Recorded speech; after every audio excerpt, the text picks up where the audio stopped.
Dias atrás eu recebi uma sugestão de uma ouvinte para que nós tratássemos de um assunto referente aqui à questão do transtorno de espectro autista. Segundo essa ouvinte, um grupo de mães estaria tentando, na justiça, viabilizar uma terapia específica para o desenvolvimento dessas crianças que atualmente são autistas, né? Tem esse transtorno do espectro autista. Existem várias terapias, especificamente 2 métodos, que é mais preterido pelas mães. Essas terapias podem ser realizadas e ajudam o desenvolvimento das crianças. Mas para conseguir de forma gratuita uma dessas terapias, as mães estariam tentando ingressar na justiça com um pedido para que o governo custeasse essa terapia.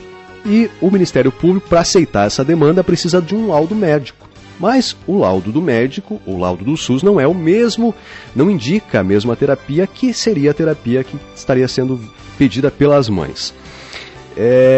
Para a gente tratar um pouco desse assunto, falar um pouco mais desses métodos, eu convidei aqui para o programa de hoje o psicólogo Renato Victorino, que é uma das pessoas que presta um trabalho em parceria lá com a AMA, que atende estas crianças, para a gente compreender um pouco mais sobre esse assunto, esse método, quais são os métodos que existem, por que esse método ABA seria... O método não, a terapia seria a mais indicada para o desenvolvimento dessas crianças. Renato, prazer recebê-lo aqui, obrigado pela tua participação desde já, seja bem-vindo, tudo bem? Muito obrigado, Rodrigo, bom dia para você, bom dia para todo mundo que está ouvindo a gente. Feliz 2019 já de início. Muito obrigado. Tenho certeza que vai ser um ano de muito trabalho, não? Com certeza, com certeza. Ô Renato, para a gente começar, eu gostaria que você explicasse um pouco o que são essas terapias de desenvolvimento para as crianças com autismo, quais existem e quais são as mais recomendadas, ou qual é a mais recomendada? Bem, terapia que faz intervenções com as crianças com diagnóstico de TEA, transtorno do espectro do autismo, existem várias, tá?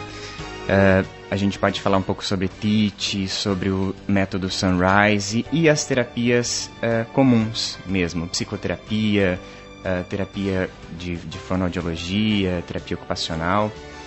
E dentre essas terapias existe também a terapia ABA, que é a sigla em inglês para análise do comportamento aplicada, tá? Essa terapia, ela tem ganhado bastante visibilidade nos últimos anos, ok? Porque várias pesquisas têm saído para apontar a sua eficácia no tratamento das crianças. Das crianças não, os indivíduos, tanto crianças quanto adolescentes e adultos com o diagnóstico de transtorno do espectro do autismo. Qual é a principal diferença com relação às demais que você citava aí? A principal diferença é que essa terapia, a terapia ABA, ela é baseada em evidências.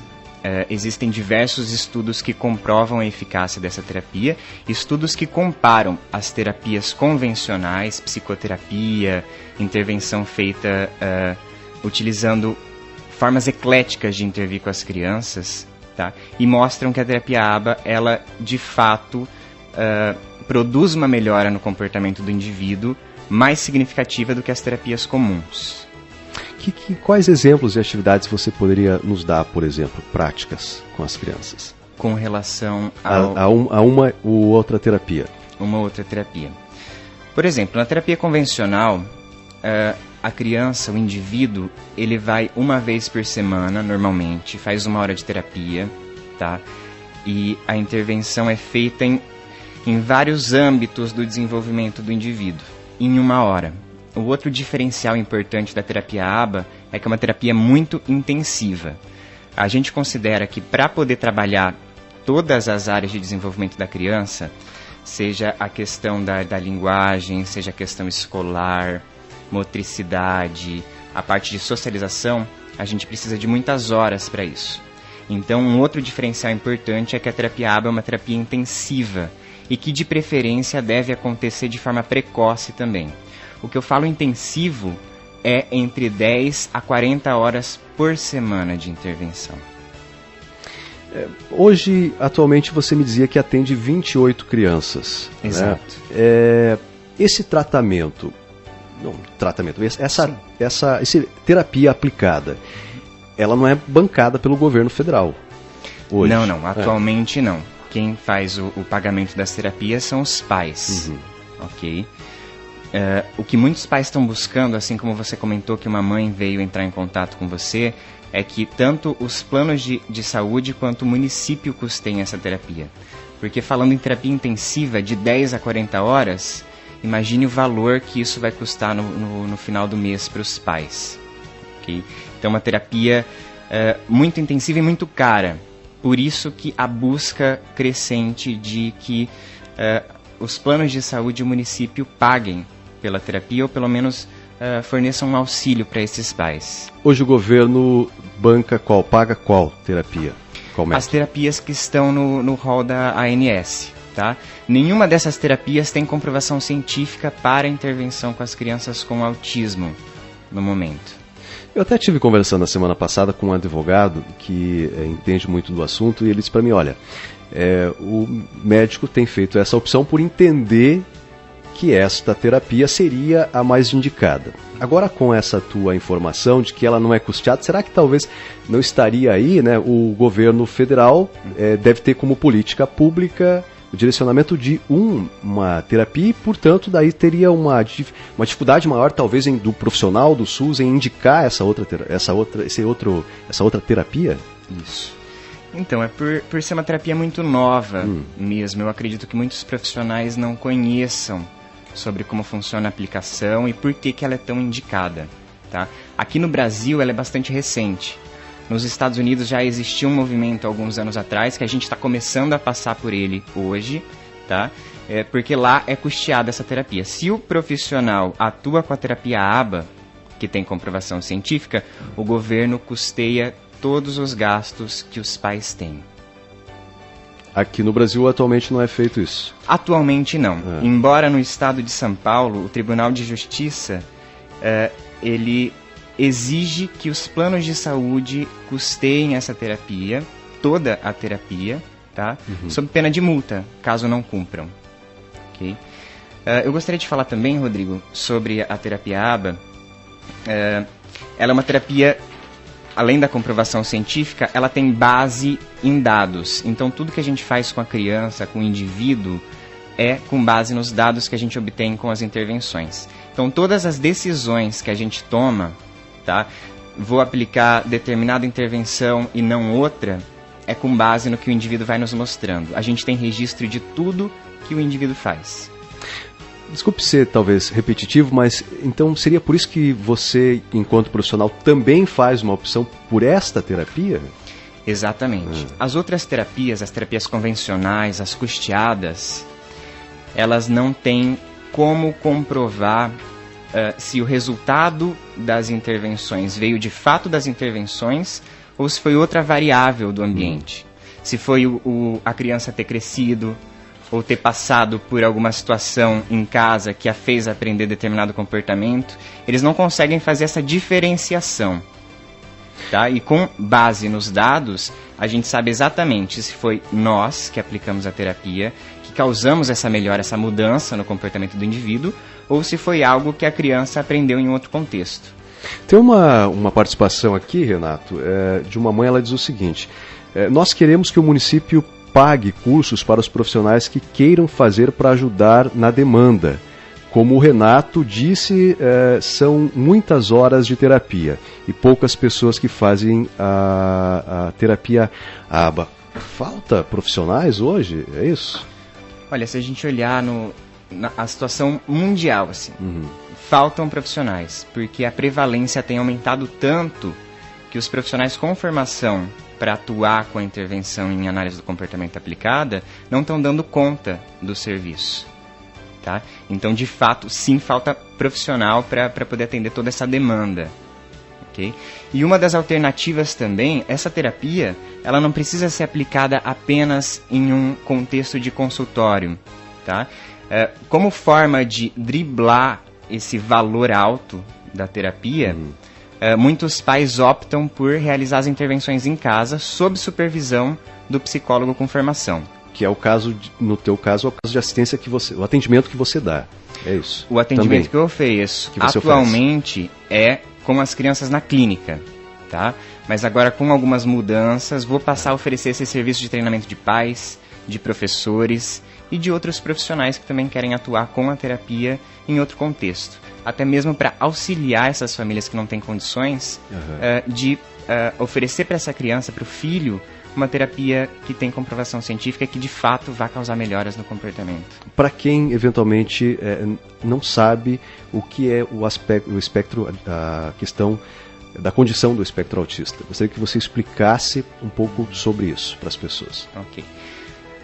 Há pouco tempo atrás, com a mudança do manual de diagnóstico, todas as síndromes que a gente ouvia falar de Asperger, que seria mais ou menos um autismo leve, e outros atrasos no desenvolvimento, que eles chamam de TGD, transtorno de desenvolvimento global, eles foram embutidos em uma categoria só, chamada de TEA, transtorno do espectro do autismo.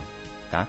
E as principais características do indivíduo para receber o diagnóstico é déficit na comunicação social, padrões de comportamento repetitivos e restritos, tá? O que seria isso?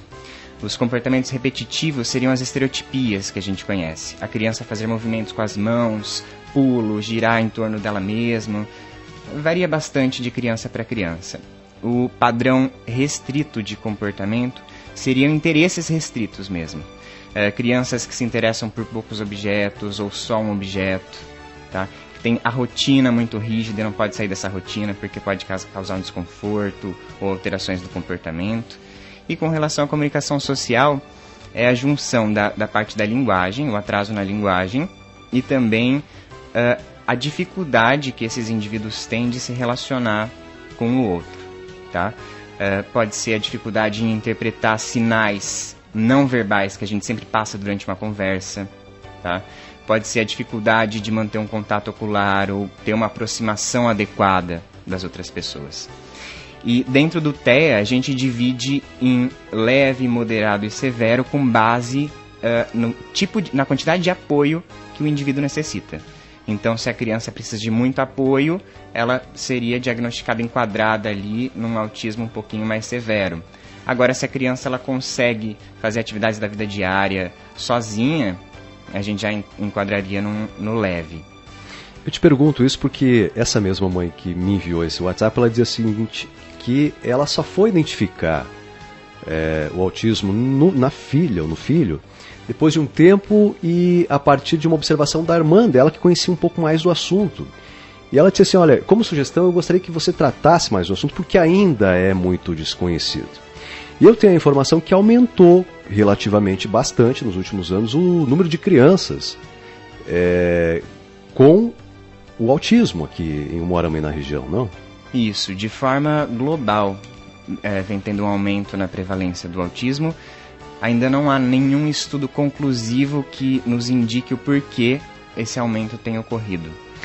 Essa terapia que você conhece muito bem, que as mães sugerem como a melhor para o desenvolvimento da criança, ela estaria indicada para qualquer um dos níveis do transtorno ou especificamente para o mais severo? Para qualquer um, inclusive não só para crianças com o diagnóstico de TEA, mas também para crianças com atraso no desenvolvimento, de forma geral. Então, síndrome de Down, deficiência intelectual, todas essas crianças se beneficiariam da terapia ABA. Você acredita que essas mães devem conseguir isso? É uma pergunta mais particular, né? Que essas mães, se conseguirem esse laudo positivo, conseguem viabilizar, então, junto ao governo federal, o tratamento gratuito? Tratamento não, a terapia gratuita para os seus filhos? Exatamente. Por isso eu indico que quem estiver nos ouvindo e tem um filho com autismo ou com alguma deficiência intelectual, algum atraso no desenvolvimento, busquem os seus direitos, busquem um advogado, porque em muitos lugares, inclusive aqui no Brasil, a gente já está conseguindo isso. Aí agora a gente tem que trazer isso para a nossa região, para Umuarama também. Essa terapia, a gente tem que considerar que por mais que todas as crianças, todos os indivíduos, eles possam fazer essa terapia e vão se beneficiar delas, a gente tem que levar em conta de que as crianças que têm um atraso menor, eles se beneficiam muito mais. claro, mas que todos os indivíduos, eles apresentam melhora com a intervenção. Isso já foi comprovado cientificamente, as melhoras são em todas as áreas do desenvolvimento, tá? Muitos pais chegam com a queixa da linguagem, que a criança tem atraso na linguagem, ou que não fala, ou que verbaliza muito pouco, tá? Essa é uma das áreas que teve grande demonstração de melhora nesses estudos. E eu queria deixar para vocês também aberto para caso vocês tenham alguma dúvida, caso vocês queiram artigos e textos que mostrem essa comprovação científica, os gráficos, a diferença entre uma terapia e outra, que entrem em contato comigo por meio do meu e-mail, contato@renatovictoriano.com. Qualquer dúvida, vou responder. Se vocês quiserem qualquer orientação de leitura ou de intervenção, vocês podem entrar em contato comigo. Na próxima semana eu inicio os atendimentos, agora do ano de 2019, em um novo endereço. Tá? A gente fez uma mudança de espaço para poder comportar todas as crianças em uma quantidade mais intensiva de terapia, de horas. E na próxima semana eu vou estar recebendo os pais de forma gratuita para poder explicar sobre essa terapia, tá? E para que eles conheçam a clínica e para tirar qualquer dúvida. Tá? Então, para vocês agendarem também, já vou deixar aqui o telefone. É 99155-2580. Obrigado pela participação, Renato. É um assunto extremamente importante ser tratado. Acho que a gente precisa ampliar isso, né, para que as pessoas de fato tenham conhecimento e, se é de fato a terapia mais indicada e que tem uma comprovação científica, então que essa demanda, pelo menos a gente quer acreditar que seja viabilizada, porque aí com esse laudo do Ministério Público se consegue viabilizar a demanda. Tem já jurisprudência que aponta, como você apontava aí, o atendimento gratuito. Falta profissionais, o município muitas vezes não tem profissionais, não tem profissionais qualificados, tem profissionais qualificados, mas não tem dinheiro para bancar. Então, se o governo federal conseguir bancar, melhor ainda, as crianças vão ter a atenção que tanto necessita, e não só o governo, como os planos de saúde, como você dizia aí. Obrigado. Exatamente. Muito obrigado, Rodrigo. Eu que agradeço. Conversei com o psicólogo Renato Victoriano, que atende uma parceria com a AMA, né? É especialista nesta terapia aplicada de comportamento, de análise aplicada de comportamento, falando aqui sobre as diferenciações e porquê das mães e dos profissionais, ou de alguns profissionais, pela preferência desta terapia para tratar do desenvolvimento das pessoas que têm autismo.